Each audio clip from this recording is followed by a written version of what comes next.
Now, and at the same time,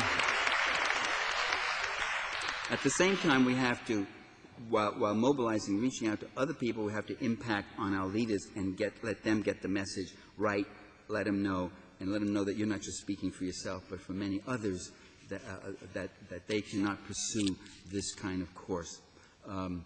Well, people sometimes say to me, well, what do you have, a conspiracy theory?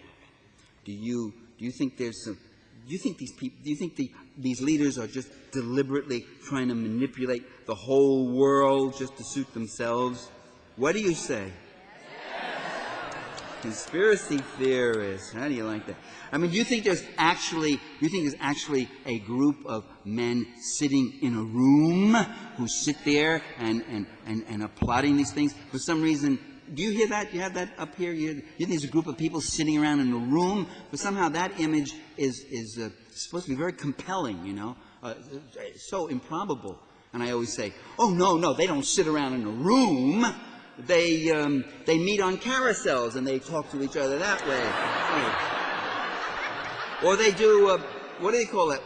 Free falling. No, with the parachute guys? They all lock arms. You see those parachutes? What? Skydivers. They all skydive. You see them locking arms. What do you think they're talking about when they're all locked arms like that? That's where they meet.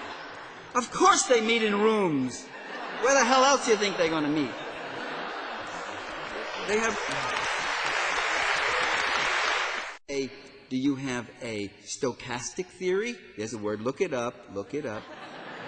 Stochasticism is the theory that everything happens by chance. So you have a coincidence theory? Stuff just happens. Oh, George the First wanted to bomb Iraq. George the Second wants to bomb it. It just must run in the family.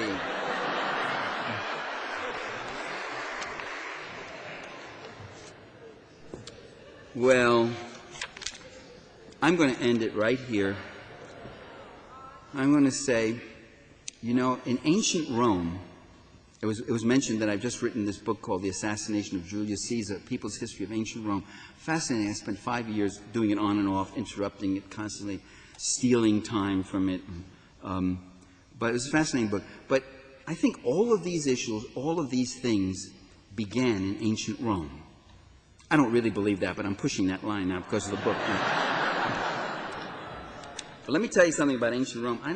Ancient Rome, there were some notables in ancient Rome who got the idea that slaves, Roman slaves, should get some visible insignia. They should be made to wear whatever it was, a black tunic or some emblem or something, so that slaves could be visible. Because there was a problem with slaves. They mingled in many work sites. You had free labor and slave labor working together, and they then, you know, begin to form common sentiments and interests and all that sort of thing. And one of the ways they always tried to distract the plebs, the Roman plebs, the Roman proletariat, was by giving them the fear, spooking them about the slaves. It's the slaves, oh, the slaves, watch out, you know. Oh, that leader, he's really going to free all the slaves and he'll get you and all that sort of thing.